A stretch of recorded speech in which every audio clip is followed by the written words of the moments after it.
वेद बातमीचा, लढा सत्याचा, निर्भीड पत्रकारितेचा, राजकारणातील महत्त्वाच्या बातम्यांच्या अपडेटसाठी आजच आपल्या YouTube. नमस्कार, आपण पाहत आहात वेद बातमीचा. अहिल्यानगर जिल्ह्यातील टाकरी भान येथे कबड्डी दिन उत्साहात साजरा करण्यात आला.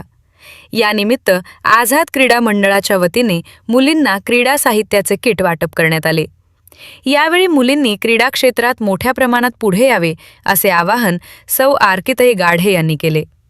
15 जुलै रोजी कबड्डी महर्षी स्वर्गीय शंकरराव उर्फ बुवा साळवी यांच्या जयंतीनिमित्त साजऱ्या होणाऱ्या कबड्डी दिनाचे औचित्य साधून टाकरी भान येथील न्यू इंग्लिश स्कूलच्या मैदानावर हा कार्यक्रम पार पडला. आझाद क्रीडा मंडळाच्या वतीने नवोदित मुलींना क्रीडा साहित्याचे किट वाटप करण्यात आले.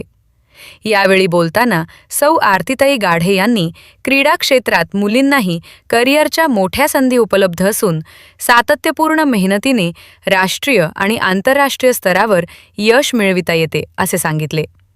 कार्यक्रमाला प्रगतशील शेतकरी तुळशीदास उंडे, ज्येष्ठ पत्रकार दिलीप लोखंडे, अर्जुन राऊत, मेजर विनोद रणनवरे, क्रीडा प्रशिक्षक रवींद्र गाढे, विश्व धावपटू भाऊसाहेब गव्हाणे, ज्येष्ठ कबड्डीपटू विजय साळवे, विकास साळवे, माया साळवे, सुमन साळवे यांच्यासह अनेक मान्यवर उपस्थित होते. यावेळी प्रो कबड्डी खेळाडू शिवम पटारे आणि उत्कृष्ट खेळाडू सौरभ राऊत यांचा पुरस्कार प्राप्तीबद्दल सत्कार करण्यात आला. तसेच टाकरी भानच्या कबड्डी परंपरेचा गौरव करत नवोदित खेळाडूंना प्रोत्साहन देण्यात आले. आझाद क्रीडा मंडळ आणि ओनली साई क्रीडा मंडळाच्या माध्यमातून टाकरी भानमध्ये अनेक दर्जेदार कबड्डीपटू घडले असून भविष्यातही अधिकाधिक मुलामुलींनी क्रीडा क्षेत्रात यश मिळवावे असा संदेश या कार्यक्रमातून देण्यात आला. दिलीप लोखंडे, वेद बातमीचासाठी श्रीरामपूर. सर्व खेळाडू तिथं जमलेले आहे. तुम्हाला सर्वप्रथम कबड्डी दिनाच्या मी हार्दिक शुभेच्छा देतो. आपल्यासाठी ज्यांनी तळमळाने आपल्याला किट उपलब्ध बी करून दिलं त्यांचं बी मी आपले सारंगचे वडील उंडे पाटील ते किट फक्त एक बहाणा नाही आहे. तुम्ही खरंच त्या किटकडे बघून ते कष्ट जर ग्राउंडवर केलं तर त्या किटचं सार्थक होईल. मुलांनी मुलींनी आणि मेहनत करीत राहायचं.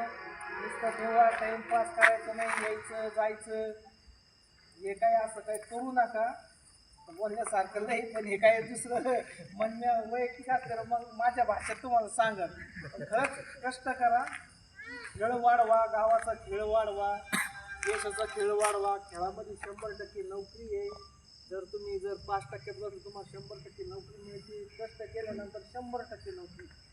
त्याच्यामुळं तुम्ही पुढच्या वर्षी तुम्ही कमीत कमी आज 15 तारीख आहे, पुढच्या 15 तारखेला एकंदरीत नॅशनल खेळलं पाहिजे हीच अपेक्षा, हीच खरी भाऊ साळवे यांना श्रद्धांजली राहील का एखाद्याने नॅशनल खेळलं तर. आणि सर्व पत्रकारांचं, सर्व मान्यवरांचं आज क्रीडा दिनानिमित्त आल्याबद्दल सर्वजण आभार व्यक्त करतो.